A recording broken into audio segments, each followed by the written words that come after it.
If you're shopping for a home in Chicago, you're out looking at homes, you're writing offers on properties, and you're not getting them accepted, you're losing out to other buyers, you need to watch this video. I'm going to tell you first why it's so difficult and competitive, why your offers aren't being accepted, and what to do about it. What's the solution? How can you win in today's competitive market and actually secure a home? So that's what we're going to be covering in today's video. Before we get into all that, allow me to introduce myself. My name is John Sintich. I'm your go-to for all things real estate in the Chicagoland area. I am a licensed realtor in the state of Illinois. If you have any real estate needs, buying, selling, investing, relocating, moving in any way, reach out to me. I'm happy to help you. Myself or someone from my team will reach out to you within 24 hours of you reaching out to us. All the contact information you need is going to be on the screen as well as below in the description of this video. You can call me, you can text me, you can just send me an email, whatever you want to do. Okay, let's just dive right into this.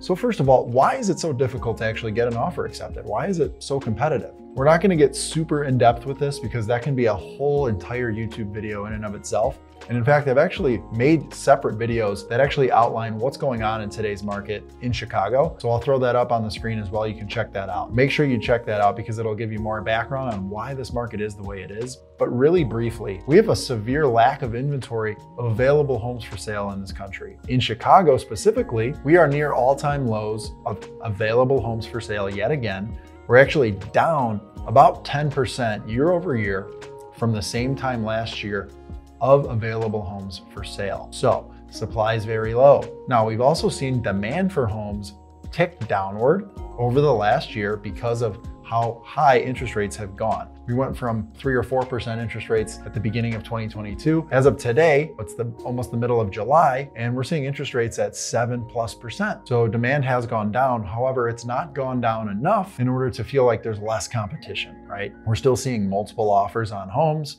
We're seeing bids over the asking price in order to secure the house. We're seeing a lot of activity on good listings. We've also seen household formations, meaning when someone leaves their current household. So for example, I'm a 31-year-old man. Several years ago, I got out of my mom's house. I moved out. My wife and I met. We formed a household, right? We moved in together. Now we've created a family. We purchased a home. That's a household formation. The amount of household formations that are occurring are outpacing the new construction of homes in this country. And that's because in 2008, when the whole real estate market crashed, we saw years of underbuilding. So for 14 years after 2008, we were below average for the amount of new construction for single family homes that were built every year. So we have less homes for sale, we have a demand for homes, and that is why we are in the position we're in. That was a very brief, quick and dirty summary. Again, check out my other videos on why the market is the way it is right now, but really what you need to know is it's a seller's market. There's not a lot of good homes out there. When they do get listed, they get snatched up quickly. You're probably watching this video because you've lost out on a home and you're getting frustrated. So don't worry, I'm gonna tell you why your offer is not getting accepted. Number one, you're coming in too low on price. Okay, it's not 2011. After a few years after the real estate market crashed, you were able to get a crazy deal, cheap deal on a home because everyone was getting their homes foreclosed on by the bank. There were short sales. You could scoop up a deal quickly and easily because so many people had bad mortgages. It is not 2011. The lending standards in this country are so much tighter that less than 4% of current American homeowners that have a mortgage, less than 4% of them are delinquent on that mortgage. We are not going to see a massive wave of foreclosures hit the market where you can just scoop up a deal real cheap. You're offering below the list price. That's problem number one. Here's another rule for you. If the property's been on the market for less than a month, don't offer less than the list price. Just wait. Wait for it to sit on the market for a while if you want to go in under list price. Because sellers, you got to think about it from their perspective. Over the last 2 to 3 years, they've seen their neighbors' homes sold for crazy money, and they still think that they can do the same thing. So they're going to be expecting at least their list price. And a lot of them want to get over their list price. Another reason you're not getting your offer accepted is because you're not being competitive on terms. So what are terms? Terms are just what you offer separate from the price, right? So you have your sales price that you're offering. you're probably asking for a closing date that's maybe too quick for the seller, or it's too long for the seller, or you're not putting down a significant down payment. Maybe you're asking for a 5% seller credit to be credited to you back at the closing table. Or maybe you're asking for a home sales contingency, saying, hey, I need to sell my home in order to buy your home. In this market today, these are not competitive terms. And it's not as attractive to the seller as something that has no sales contingency, no seller credit request, a closing date that they want. So you're not offering list price, you're not offering competitive terms. Another reason you're not getting your offer accepted is because your financing isn't competitive. Maybe you're an FHA buyer. There's nothing wrong with being an FHA buyer or using a VA loan, which is your damn right as a veteran in this country to be able to use a loan that allows you to put 0% down. Absolutely nothing wrong with it. You should use these loans. On paper, if the seller isn't being educated by their listing agent, they might just default to, I want a buyer with a conventional mortgage that's putting 10, 15, 20% down.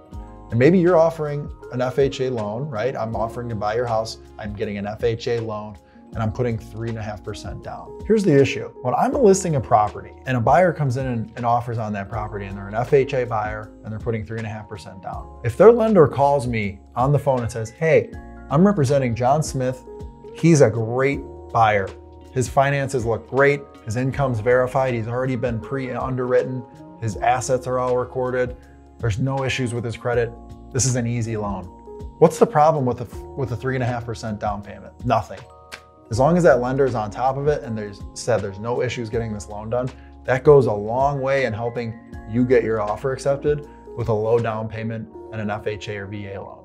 So your lender's probably not calling the listing agent to let them know about how good of a buyer you are. That's another reason you're not getting your offer accepted. And the last thing is your realtor probably sucks, for lack of a better word. Your realtor's probably not doing their due diligence. They're probably not fighting for you as a buyer. And what do I mean by fighting for you? A lot of buyer's agents, they take their buyers out, they say, hey, I want to make an offer. They write up the offer, they send it through the email, and they don't do anything else. Buyer's agents, pick up the phone. If your buyer's agent isn't picking up the phone and calling the listing agent before and after they submit an offer, they're doing you a disservice and you should fire them immediately, or at the very least, you should have a conversation with them and say, hey, I'd like you to call the listing agent before we submit this offer and after we submit this offer. Why should they do that? They're not starting a dialogue with the listing agent. They're not finding out what needs to be done on your behalf in order to get this offer accepted. They're not separating you from the pack. Those are all the reasons why your offer is not getting accepted. Now, if you've stuck with me this far in the video, then congratulations, I'm about to give you the solution to these problems, how to fix this, how to get your offer accepted. If this video is giving you any value whatsoever, if you're learning something from this video, just do me a huge favor. Just hit the like button,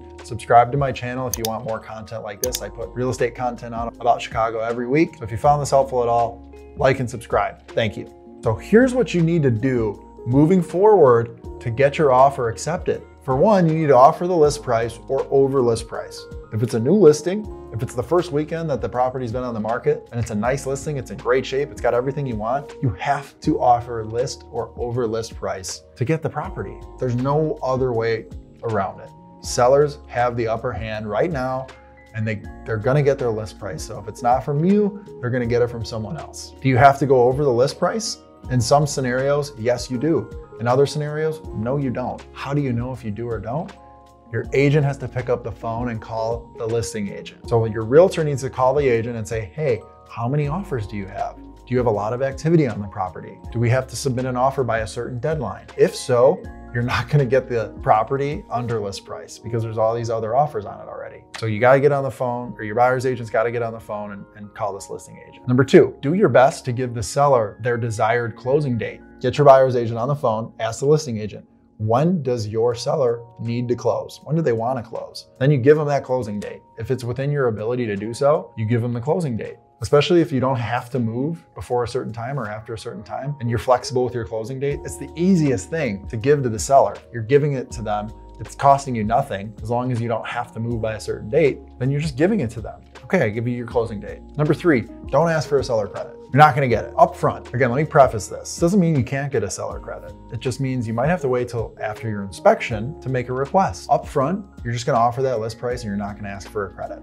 Now, there is a special circumstance here that I will say, if you do go over the list price, then you have a better chance of getting that credit. So let's say a house costs $450,000 and you offer them $460,000 and you get asked for a $10,000 credit. And you can use that credit to help you with closing costs, buy down your interest rate, whatever you want to do. You're gonna ask that seller for that credit, but you're not gonna do that if you're not going over list price. Another thing you should be doing, if there's multiple offers on the property, offer to buy the house as is, especially if you've walked through the house and it looks like it's in really good condition. And you just say, hey, I'll buy this property as is. It doesn't mean you can't do an inspection. It doesn't mean you can't ask for a credit or a repair after the inspection. It just means up front, it says, hey, in layman's terms, I'm not gonna nickel and dime you on an inspection.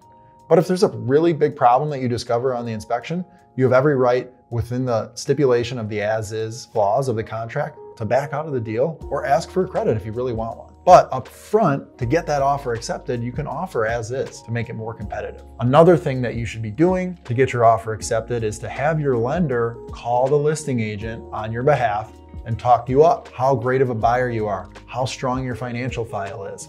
The only mortgage brokers that I recommend for my clients to use are the ones that pick up the phone and call the listing agent when we submit an offer. So if you're a mortgage broker and you're watching this and you want to find more realtors to refer business to you, you better be calling the listing agent on the phone when you help your buyers submit offers. When I list homes for sale for my sellers and I get 5 offers on the house and 2 of them have the lender reach out to me, those 2 are probably in first place because they're probably offering the most money. They know what they need to do to get the offer accepted. It just goes such a long way. Hey, this lender is really responsive. They're really attentive. I know that they're going to get this loan done. Have the lender reach out to the agent. A common theme you've probably gathered from watching this video, and it's going to be the last thing that you need to do to get your offer accepted, is have your realtor pick up the phone. It goes such a long way. If your realtor knows what's the most important thing to the seller, it just gives you that much more of an opportunity to give them the offer that they want, which will ultimately get accepted and get you moving into your next house. Again, here's what your listing agent picking up the phone and calling the agent says. I'm an aggressive agent. I do what it takes to get deals done, especially for my clients. My clients working with a team that has a successful track record of getting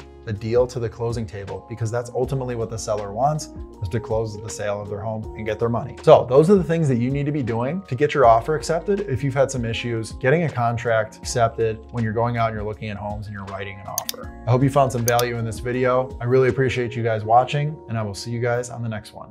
Take care.